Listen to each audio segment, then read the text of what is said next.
Working on the skid steer loader. Started getting these hoses all cleared out of here. The dirt was frozen around them, so I'm able to start replacing when I need to.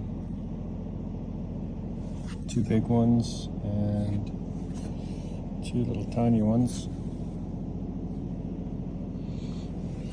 There's the back of the final drive here. So just have to keep chipping away at these.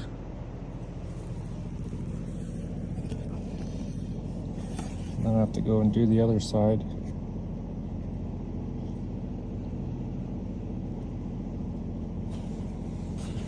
The hard part is getting access into here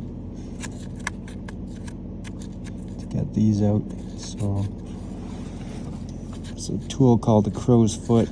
It's just like the head of a wrench, and then you can put a socket on it.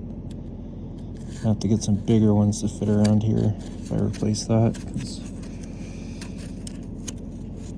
It's probably seeping some fluid, I'm gonna guess.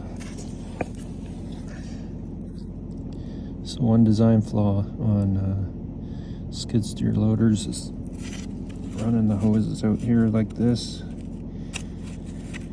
You don't realize how filled up with junk they get when they're being worked hard.